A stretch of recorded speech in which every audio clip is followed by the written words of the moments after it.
Here's another late development, and this news keeps coming in as we're talking here.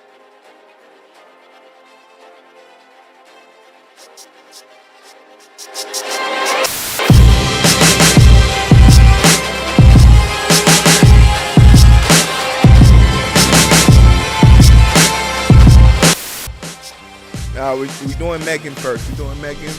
All right. All right, guys. Can I be honest real quick?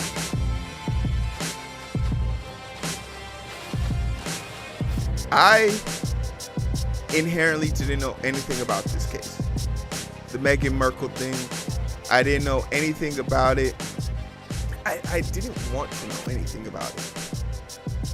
But I've been forced now to know something about this.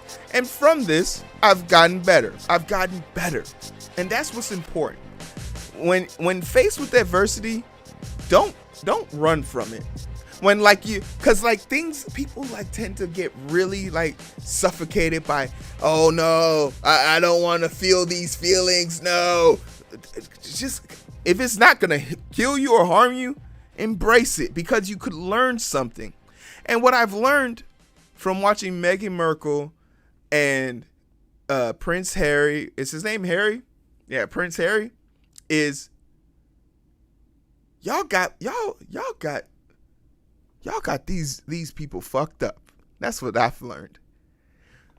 I have a outward rage towards people who don't respect famous people's personal space. That you're famous, you signed up for this. No, the fuck I didn't. If this video right here goes viral and I had 100 people sitting outside my door waiting for me to leave my house every day, yo, I'm coming at them with some bats. The ultra magnification of famous people is taxing. Furthermore, for black people, because every little thing you do can be antagonized, you can be attached, you can be attacked, and you're never going to be good enough. And this goes for everybody, but I especially have an endearing heart towards the black women in this situation, because I like to think about Britney Spears and not Miley Cyrus. What's the girl who had this Disney movie where there was the two twins? The two twins, they were redheads. What's the name of that movie from Disney? And the mother was mean. What's the lady? What's the lady's name? You know this lady. I'm about to make everybody wait until I get the name of that lady's name. No, not Mary Kate and Ashley. I know them. It's a redhead girl. She had freckles. Lindsay Lohan. Yes, thank you. Lindsay Lohan. There's a story about how she was on the Letterman, one of these late night talk shows, and they were going to talk about her sex abuse, Parent Trap. Thank you so much. Look at Twisted Texas coming in, baby. Nafi, how you let him beat you like that? Thank you, bro. Give us the point. But and how she lost everything, and they just continue to put things in front of her. And the fact that one of these fucking, hey, Jerry, I'm happy you came in, Jerry, for that. Hey, JT, I'm happy this is what brought you onto the show. JT, if there was ever a reason for you to speak up, thank God it was because of Lindsay Lohan. Thank God for that. But people going up to Britney Spears when she was 16, 15, asking her if Justin Timberlake has taken her virginity, that shit was okay once upon a time. And these news media people be blowing that shit up and saying, this is the life you signed up for. Catch these hands, because that's what you signed up for. I don't get, and I do get it, because that was our society, that was our culture, right? That's what happens. But once we evolve, we have to move past it, and we have to get better for it, right? So if that's how they're willing to treat Britney Spears, a white woman, then you know that you can only imagine what's happening to black women. So Meghan Markle. So if I seen Meghan Markle, I'd have to look at her once or twice to see if she's black. But what's the rule? You got to drop, you all black. We claim you. Ain't no half of that. Oh, I'm half white. Hey, that's cool, but you're black. You've been over to one of your homeboys' sleepovers and you had to put on the stocking cap even though you got straight hair because you were going to sleep. They didn't want you to feel left out. You're black. Enjoy it. Indulge in it. But that's it. So now we have Meghan Markle and Prince Harry, right? And Oprah has this whole show and everything goes on. They do the interview. What's the conspiracy theory about Oprah being on house arrest? I don't know. Do I care? No. But if she is on house arrest, I'd be interested for proof. But the wrinkling of her boots isn't enough for me. Like, if she's actually on house arrest, there's actually going to be a charge out there. So, all you super sleuths, go and find it because that's public records, you idiots. But, what is the situation that I'm having here? A bunch of rich people left a racist family. Why is that a problem? Understand what my problem is here. My problem isn't that a bunch of rich people left their very racist, inbred families. They're literally inbred. Why is this a problem? Prince Harry watched this same family kill his mother. Drive his mother insane. The media tore his mother to threads. Why would he want to have anything to do with this? Why didn't he leave sooner? It took this racist family messing with his wife and his son. After seeing what they were capable of doing to his mom, get out of there. Get out. Part 2. But you're all this is literally the storyline to Get Out 2. What happens when you are the affluent person and your affluent family wants you to be inbred? You got to get out. And you know what? Twisted Text, you make a great point. The reason why people don't find this, and remember, my issue is what took him so long to get out. The truth is, he had to get another perspective. He had to have someone you truly indulge yourself with had to tell you you're wrong. And that's the importance of having controversy and having conflicts in your life. That's why Eric is the greatest partner I'll have on this show. Because we don't agree on everything. But sometimes seeing what he says, like on gun control, it's like, damn, he's right. We can't just give away all our guns because they kill us without guns. So if they knew nobody had guns, we'd be fucked. But that's besides the point. Meghan Markle changed that guy. Most black women will change a man. Women in general. But she changed his perspective and she gave him a child. He had a family now. He had somebody, something more to protect. And there's nothing more dangerous than a man who wants to protect his love for his child, his wife, whatever. So when all this happens, in my mind, I think this is an open closed case. A monarch of a long gone past. Could you imagine they have a democracy and a monarch that still, the monarch needs to die off. This is further proof. Systems should be ran by the people, not by one person. Let them go. They can still be king and queen or whatever in their pretend land, but they don't have no power. He wants to leave this racist family, and that's not an issue for me. Congratulations, you're out. The problem is now this weird tension where some white people are conflicted. Well, they didn't leave because they were racist. Word? Let's find out. So, Piers Morgan, I'm going to give you the backstory because I didn't care to find this Piers Morgan one. I can find it, but we've all seen the video, right? Piers Morgan is being attacked by a black man. I'm using aggressive terms. He's being questioned by a black man, his co-host, his friend supposedly, about his comments and his behavior and his outward aggression towards Meghan Markle in the past. And full disclosure, Piers Morgan tried to slide in her DMs. He met her at a party, exchanged numbers, they had a conversation, and then like the day after she met Prince Harry. And Piers Morgan got mad about that. Bro, if Lupita walked up in here and I had a ring on my finger, Lupita gonna get it. I don't care. And I'm going to tell my wife she going to have to record that, because when she divorces me, I need to have a momentum. I need to have something. Like, you mad, like there was no commitment there. You got the number. That's enough, bro. I brag on that shit. But some guys be so emotional. I brag on getting numbers. If I could get a girl's number, that's enough for me. Like, I'm taking that to the bank because I got a shot. I got a shot. You might have had my shit blocked, but I still had a shot. You got to take pride in the victories that are allotted to you. So things don't work out. Then this story comes out with him and Oprah and everything, and he storms off and quits Good Morning America. And I think to myself, that's over. That's a little bit of an overkill. But he knew that this was coming. He needed a way out. So I don't call his theatrics real. He knew he needed a way out because he has been one of the biggest components in arguments against the royal family. And I said to myself, okay.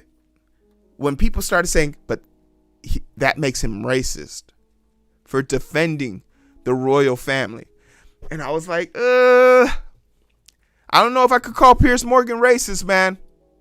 I don't know if I could call him racist because he wants to defend the royal family. The royal family is the amalgamation of what it would be like if Trump supporters knew Trump had a platform to talk to on everything, right? Like if there was always something for him to go to, like Trump's Twitter came back and everyone who loves Trump's Twitter, that's what it's for, right? But then I started searching. And then I started hearing a lot of British people on TV happen to talk about this. And we have one British person that I know of, Sharon Osbourne, who's on the screen, who talks about this. So I want to get her to give her side of the story. And she poses a great question, but we'll get the answers to the question. Would like to know, because I've been knowing you for years since I've been here, and I've never seen anything come out of you other than, if I don't know, I'm willing to learn. If it comes off a certain way, I stand corrected. Right. That's the only thing I've seen. Yeah. So what would you say to people who may feel that while you're standing by your friend, it appears that you give validation or safe haven to something that he has uttered that is racist, even if you don't agree? Am I saying it right? I don't know what he's. Okay, immediately her body shift. Her body language shift was so aggressive. The perk up, the look forward and back, like you can't be talking to me. It's the clutching of the pearl situation in reverse. He's uttered that's racist. I'm not trying to slide out of this one. Right. I don't. And she said she's not trying to slide out of this, but she's literally setting herself up to slide out of this. When someone says that someone you're associated with has done something racist, the first thing out of your mouth shouldn't be, I'm not trying to get out of this, but what are you talking about? The first question should be, explain. If you have facts, explain. And this is where I'll give her credit. She does pose this. I haven't seen it. Let's go. Oh, no, tell me, what has he uttered that's racist? Wednesday's episode of The Talk got intense towards Meghan Markle, Who many people think is a racist, so that makes me a racist. And for me, at 68 years of age, to have to turn around and say... And for her to state, and she's building a defense. You don't need to defend yourself if you're not guilty of something. She has clearly, like this makes me believe even more, she has some racial undertone happening some point in her life. But the reason why I can say this to a degree of certainty is because of how defensive and how quickly she does, instead of trying to adhere or at least hear out what people. Because if you don't know, you just don't know. But you could ask for examples. It's the thing about this is that she's not, the one compliment her friend gives her is that you are more willing to learn. In this situation, she's contradicting that one saying. She's not interested in learning. She's not interested in seeing. She's just interested in defending herself. Like, that doesn't look good. I ain't racist. What's it got to do with me? Okay. And Twisted Texas, you are absolutely right. You are absolutely right. You want to have your friends back, but that's why I say go with the facts. Because if my best friend and me and my best friend are sitting at a table, and a person comes up to me and my best friend and says he raped me, I am going to have an inherent concern about that allegation. My friend says he doesn't happen. She said it did happen. Those are composing words. Now, the first person to produce facts, that's who's going to get my support. If my friend shows me proof that he was with his wife all night, hey, you look really bad now. If she shows me a bunch of screenshot texts with his phone number in it, yo, you got some explaining to do. That's how it should go. You should only move when you have facts. She's moving to the defensive without having facts. And I think that's a problem, because no one was attacking her. They were just asking her, what's your opinion of that? And if she explained it just the way I explained it, even in the same hostile tone, I would have been more forgiving. Okay, how can I be racist about anybody? And that right there is kind of stupid. How can you be racist about anybody? I'm black and I can be racist about something. Yeah, anybody can be racist or prejudiced about something. You're not exclusive from being racist because you're 68 years old, you have a black person next to you, another person of color across from you, and the talk is above you. Can I be racist about anybody or anything in my life? How can I? And you see that uncomfortable shrug from that woman of color right there? That's something that she has to do constantly when white people are like deflecting off of her. When someone brings up an accusation and they try and turn it around on you, it's a defense mechanism because she knows she's not being heard, and she didn't even have to say anything. You could read it off of her facial expressions. It's haunting in a way. It's not about who I'm sticking up for. It's about having integrity. If Eric, and let me say it, and this goes for anybody, if someone accuses my friend or my loved one of an offense, of a crime, and let's just say it's money, for me to blindly trust Eric is a fault on my own character. If Eric can prove that he didn't do it, there's no problem. Furthermore, Eric shouldn't have a problem with me wanting to get to the source of this issue. If you are offended that I didn't run to it, and this is not about defense, that I didn't immediately attack, because my defense of you is, where's your proof? Those words right there should let you know I am interested in defending you.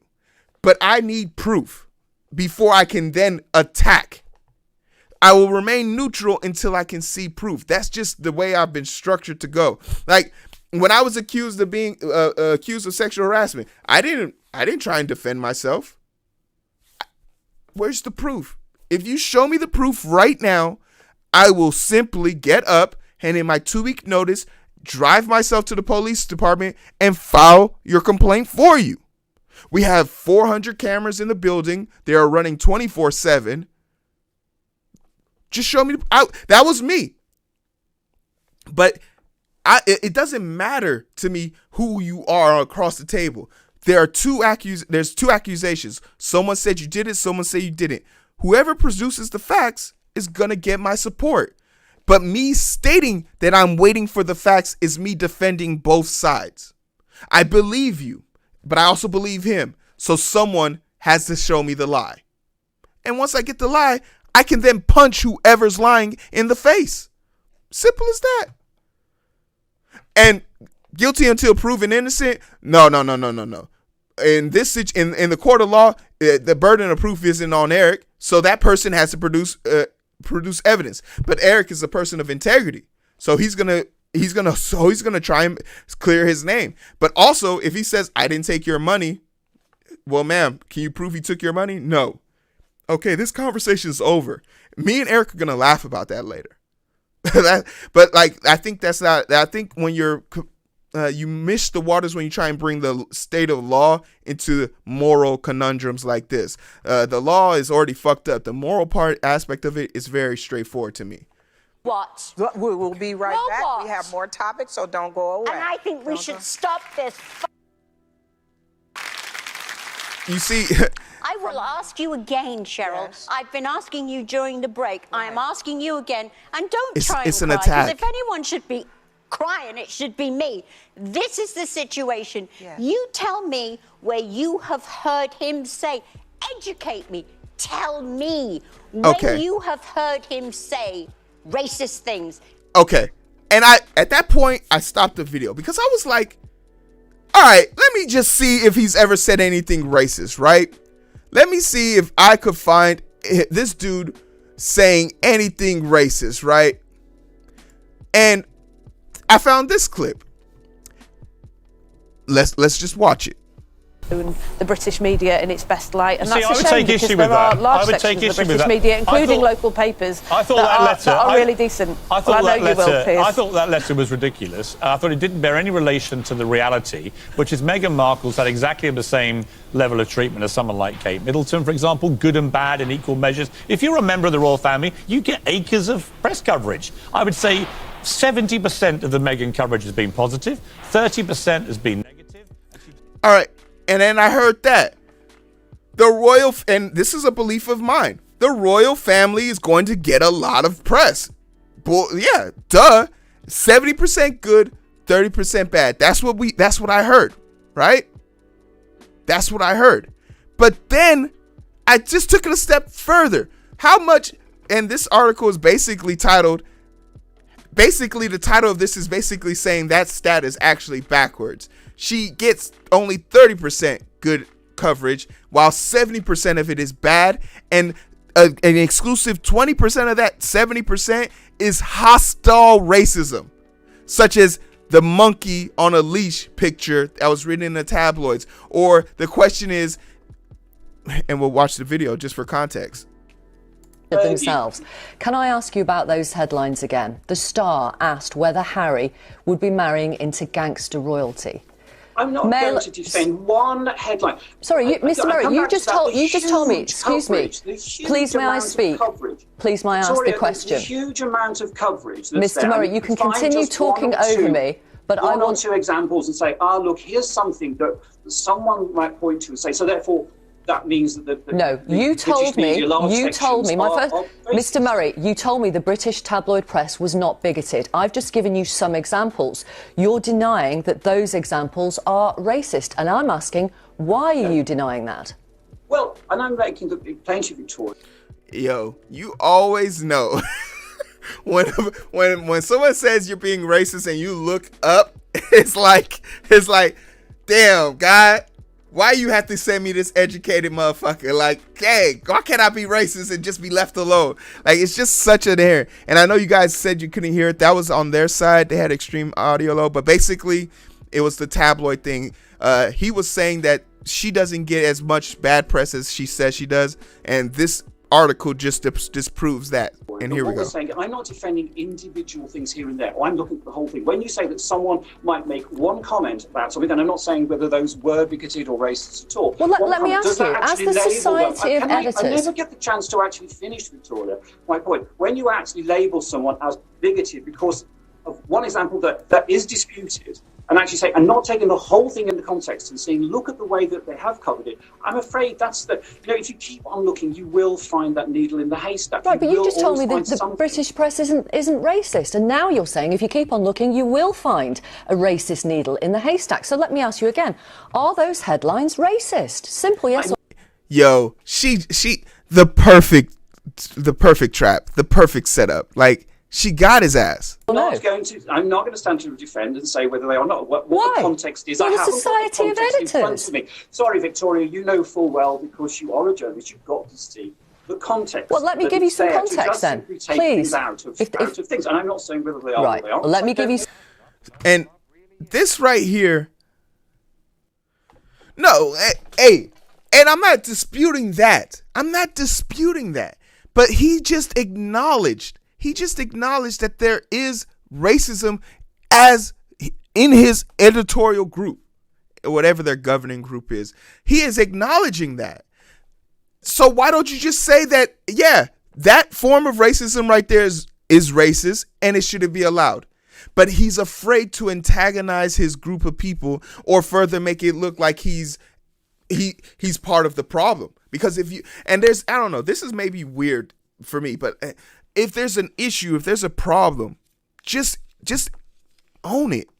Like, bear the brunt of your consequences. He's afraid to say that there's people in his organization that are racist in fear of losing what? A racist? So when you defend them, it makes it sound like you are actually part of them. So like that's a weird conundrum. Come on, Twisted Texas. I see you. You can come. Hey, if we can get one more subscriber on both channels, we can have a full on discussion about this, Twisted Texas, in the After Dark section. So make it happen. But now, okay, and I said to myself, still, this isn't enough. Like, this isn't enough for me. This isn't going to do for me. So then I was like, I need to see something overtly, like undeniable. Like, I don't want there to be any excuse. And then I present this. Majesty, but I only drink yang yang dong dong dong ming ming milk. Milk. Piers. I don't know the Chinese, but I only drink this. What's it called? Well, Go, let's do it again. 我是 Peter Phillips. You can say the Peter Phillips bit. So this right here,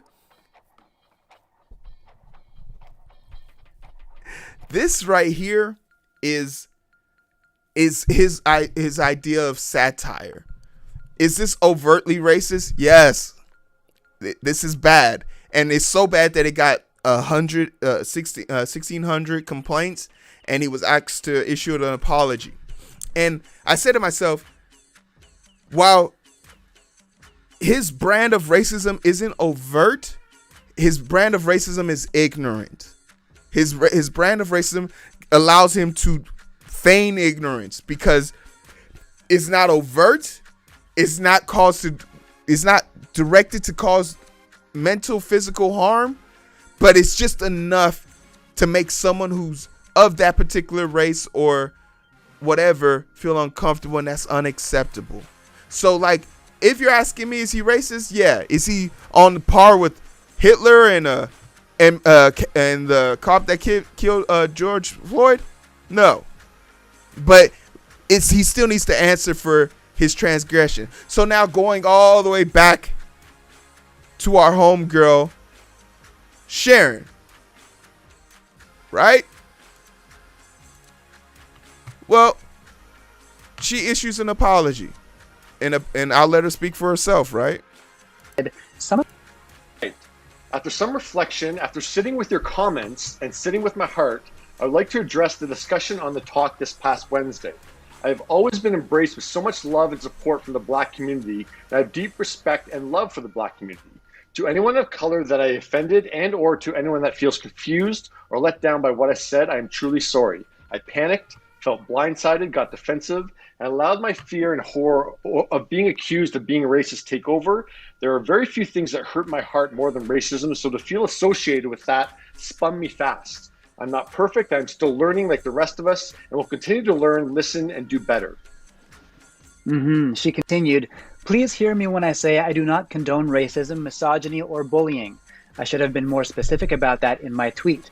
I will always support freedom of speech, but now I see how I unintentionally didn't make that clear distinction. I hope we can collectively continue to learn from each other and from ourselves so we can all continue to pave the way for much needed growth and change. The community on this platform means a lot to me. I hope we can all hold each other up with accountability, compassion, and love during this powerful time of paving the way for so much needed change.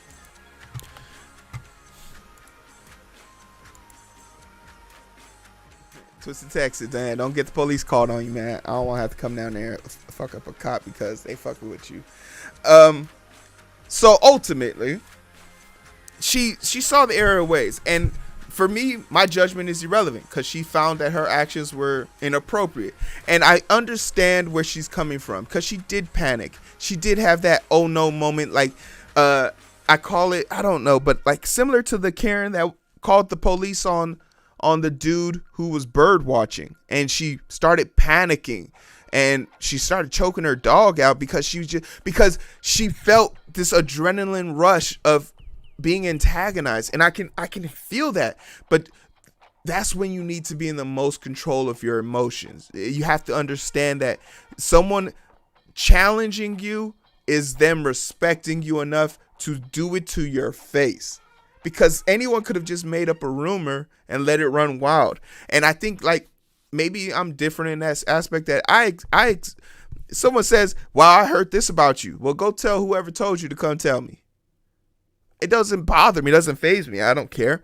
But ultimately, the respect that I will have is the respect. I have a lot more respect for people who will come to me directly with issues like this.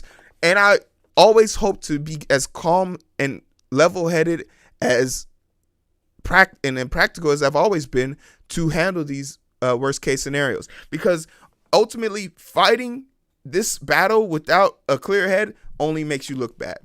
And I mean, I think she got that. I think she understood that thoroughly.